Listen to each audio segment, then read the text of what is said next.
আসসালামু আলাইকুম ওয়া রাহমাতুল্লাহি ওয়া বারাকাতুহু। সুপ্রিয় শিক্ষার্থীবৃন্দ, কেমন আছো তোমরা? আশা করি তোমরা মহান রব্বুল আলামিনের রহমতে ভালো আছো। আমি আলহামদুলিল্লাহ মহান রব্বুল আলামিনের রহমতে ভালো আছি।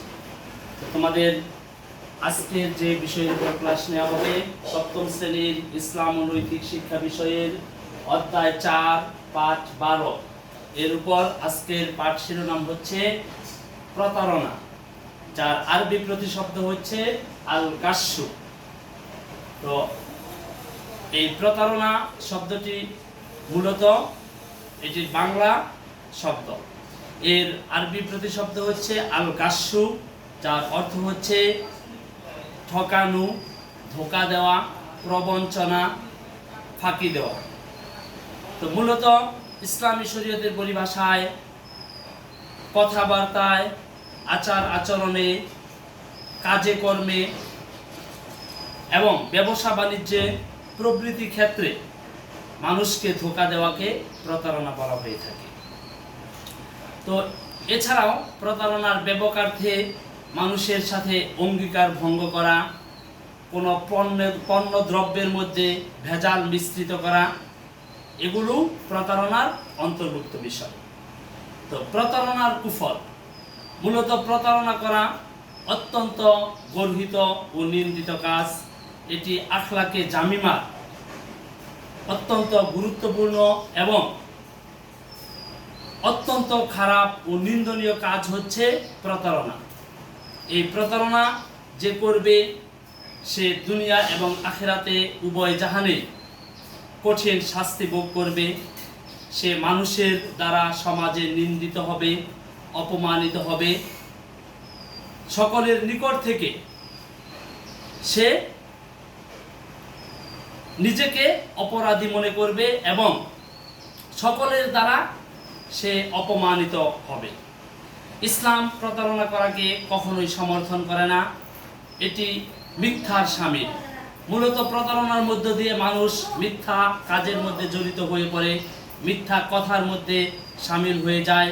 সুতরাং এটি মানবতা বিরোধী একটি অত্যন্ত গর্হিত কাজ।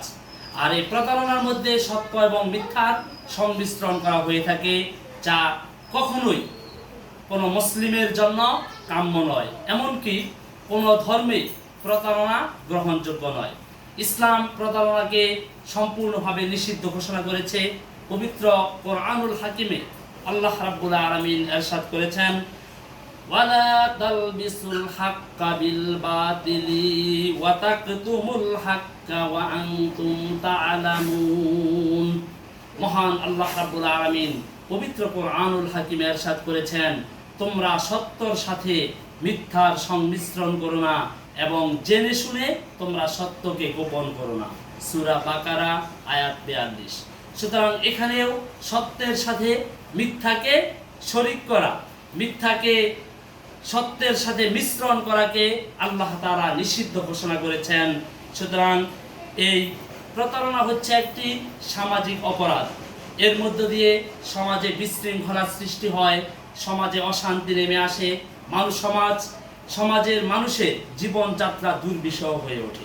কারণ যে মানুষ প্রতারণার শিকার হয় সে মানসিকভাবে মনক্ষুণ্ণ হয়, সে অপরের দ্বারা আঘাতপ্রাপ্ত হয় এবং সমাজের মধ্যে সর্বদা প্রতারণার মাধ্যমে অশান্তি এবং নৈরাজ্য বিরাজ করে। তো একটি ঘটনা তোমাদের সামনে উপস্থাপন করব। আমাদের মহানবী সাল্লাল্লাহু আলাইহি ওয়াসাল্লাম, যিনি ছিলেন সত্যের প্রতীক, ন্যায়ের প্রতীক, তিনি কখনোই কোনো অন্যায় করেননি এবং তিনি সমাজের সকল বিশৃঙ্খল লোকদেরকে সঠিক পথে আনার জন্য সদা সর্বদা চেষ্টা করেছেন তার ব্যবহার, আখলাক, উন্নত চরিত্র দ্বারা।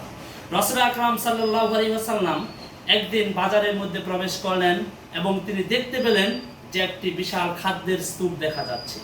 তিনি সেই খাদ্যের স্তূপের অংশ, উপরের অংশ দেখলেন শুকনো।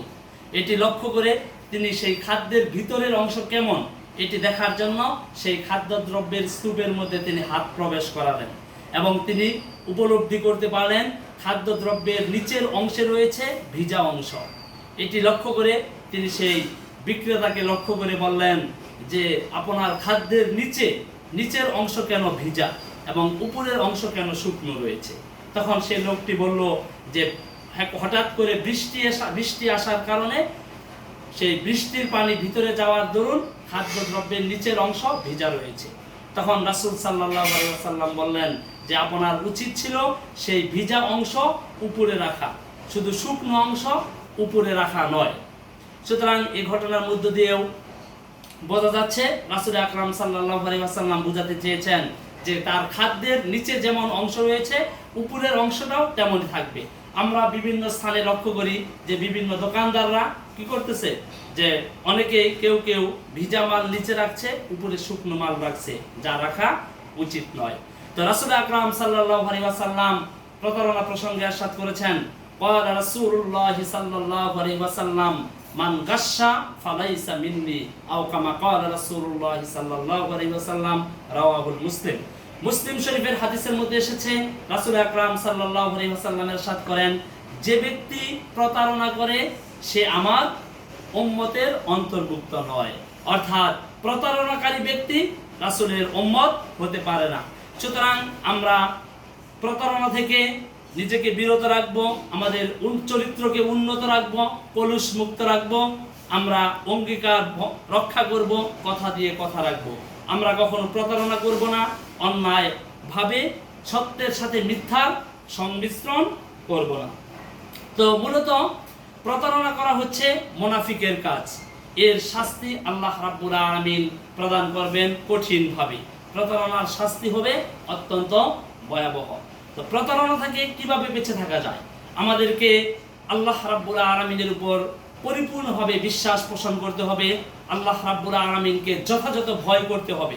আমাদের এই সকল কাজকর্মের প্রতিদান যে আখিরাতের ময়দানে প্রদান করতে হবে, এই ভয় অন্তরে রেখে আমাদেরকে সকল কাজকর্ম সঠিকভাবে পরিচালনা করতে হবে। আমরা যদি আখিরাতে ভয় করি, পরকালে আমাদের দুনিয়ার প্রত্যেকটি কাজের হিসাব পুঙ্খানুপুঙ্খভাবে প্রদান করতে হবে। এই ভয় যদি আমাদের অন্তরে থাকে, তাহলে আমরা কখনো প্রতারণা করতে পারবো না, মানুষকে ধোঁকা দিতে পারবো না, মানুষকে ঠকাতে পারবো না।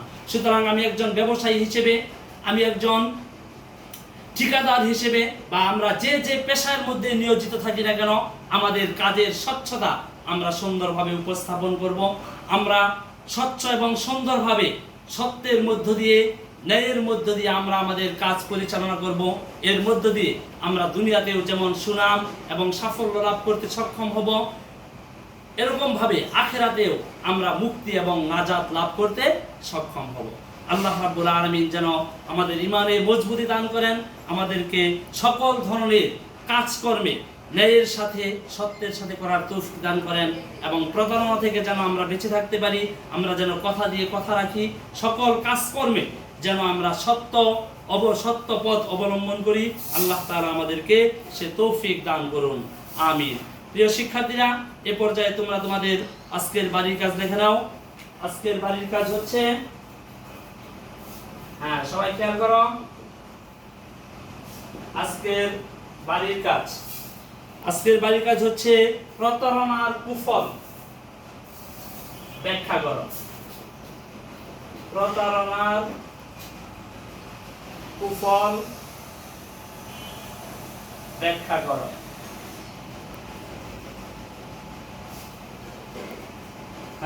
সবাই আরেকবার খেয়াল করো, আজকের বাড়ির কাজ হচ্ছে প্রতারণার কুফল ব্যাখ্যা করো।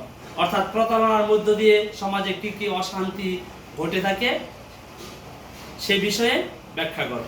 তো শিক্ষার্থীরা সবাই ভালো থেকো, সুস্থ থেকো, নিরাপদে থেকো, এবং ঠিকমতো আল্লাহ তাআলার হুকুম সঠিকভাবে পালন করো, এবং সকল কাজকর্ম ন্যায়ের মধ্য দিয়ে করার জন্য চেষ্টা করবে, এবং আমাদের চরিত্রকে উন্নত করতে হবে। এজন্য আল্লাহ তাআলা আমাদের তৌফিক দান করুক। সবাইকে আজকের ক্লাসে ধন্যবাদ জানিয়ে আজকের ক্লাস এখানে শেষ করছি। আসসালামু আলাইকুম ওয়া রাহমাতুল্লাহি ওয়া বারাকাতুহু।